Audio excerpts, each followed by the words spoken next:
Next up, we're going to look at what's called the hypergeometric distribution. It's another example of a discrete probability distribution. However, with the hypergeometric distribution, there can be more than two outcomes. Remember, in the binomial distribution, there were only two possibilities, and the probabilities are not fixed. So with the hypergeometric distribution, we are often dealing with out replacement. So obviously, if you drew out a card from a deck, and then you draw out another card without replacing it, the probabilities change. The probability of getting, say, a club would be different the second time around if you didn't replace the first card. So with the binomial distribution, we generally are replacing. With the hypergeometric, we are not. So just a reminder of some combination stuff. In how many ways can I select a group of 3 boys and 2 girls from a group of 5 boys and 4 girls? Well, the number of ways I can choose 3 boys from 5 is that, and the number of ways I could choose the girls would be that. Right. Now, if we obviously for every group of boys, I could get that number of groups of girls, so I need to multiply them.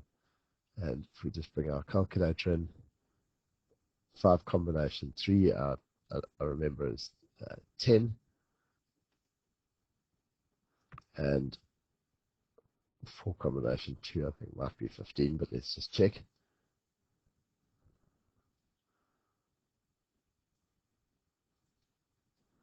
So it's not nowhere near 15, it's 6. So 10 times 6. So in fact, there are 60 different ways that I can choose a group of 3 boys and 2 girls from a group of 5 boys and 4 girls. So now what we're going to do is we're going to look at an example here. A bag contains 4 red beads, 3 green beads, and 9 yellow beads. And I draw 3 out without replacement. What's the probability I get 1 of each color? Well, the number of ways I can draw 1 bead from 4 is 4 combination 1.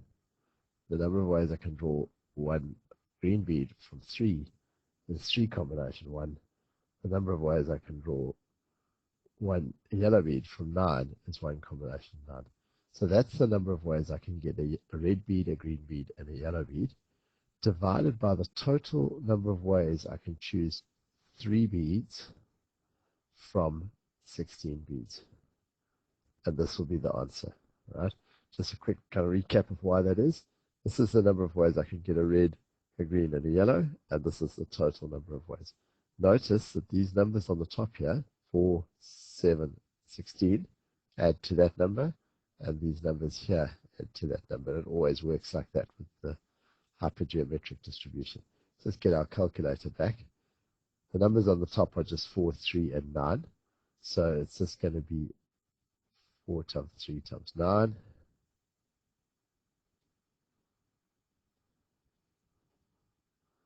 Divided by 16 combination 3.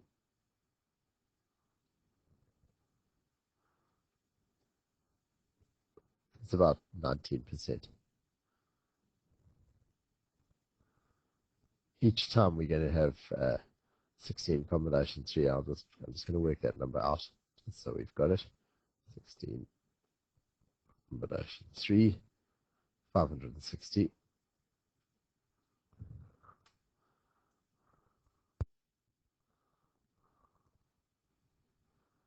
Calculator away.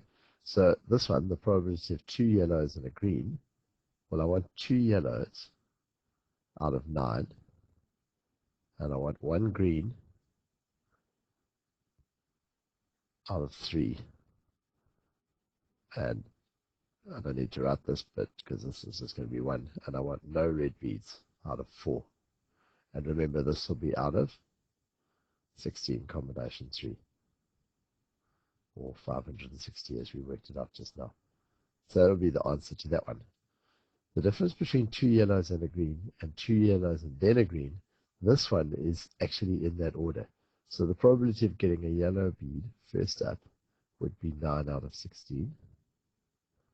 Then I want another yellow bead, so that would be 8 out of 15. And then I want a green bead, and there are now only 14 beads left, and only 3 of which are green. Right, so that would be the answer to this. Notice that this one actually, if you work it out, will actually be 3 times as large because it's counting the different possible orders. Here I could get a green on the first draw, or the second, or the third. Here I can only get it on the third.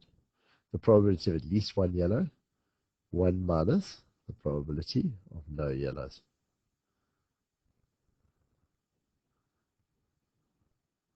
Now if I want no yellows, then I obviously need to get 3 non-yellows. And there are a total of 7, 4 plus 3, 7 non-yellow beads. Right? And obviously I want no yellows out of 9. Remember, I always add those two together and divide by that. So on the bottom, I'm going to have 16 combination 3. And that would give me the answer to D. Okay, so here's the actual formula that gets given to us for the hypergeometric distribution. It's quite a hectic sort of formula. So basically it says we're going to draw out n, little n marbles, out of a total of big N marbles.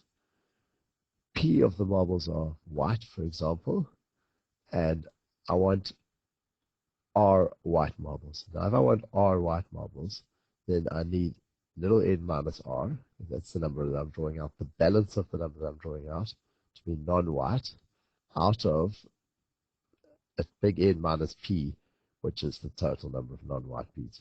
So it's quite a complicated looking formula, but it's actually quite easy to apply.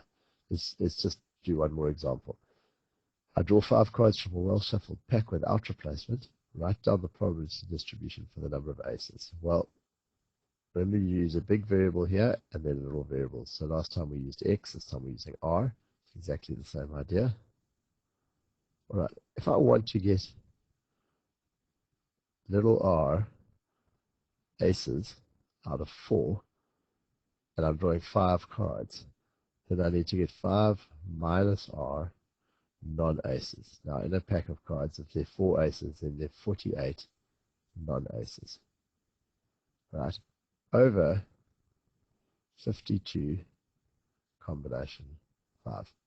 Remember, these numbers here are just those top numbers added together and the bottom numbers added together. And that could apply for r naught. I might get no aces. I might get 1. I might get 2. I might get 3. Or I might get 4. Notice, although I'm drawing 5 cards, I can't get 5 aces because there only are 4 aces. And any other number of aces, for example, 5 or 6 or 7, would have a probability attached to it of being of 0. So 0 elsewhere. Okay, so that's how our probability distribution looks for the number of aces. Once again, I've just calculated it down here, right? So the most likely thing, in fact, is that you'll get no aces if you draw 4 cards out of a pack, about 66%. That's the probability of 1, probability of 2, probability of 3. The probability of 4 is a fraction of a percent. And what we've got over here is we've got the probabilities kind of graphed out here. Unfortunately, the numbers are so small that for 3 and 4, they're sort of not showing, but in fact, they'll be tiny little bars on the graph over there.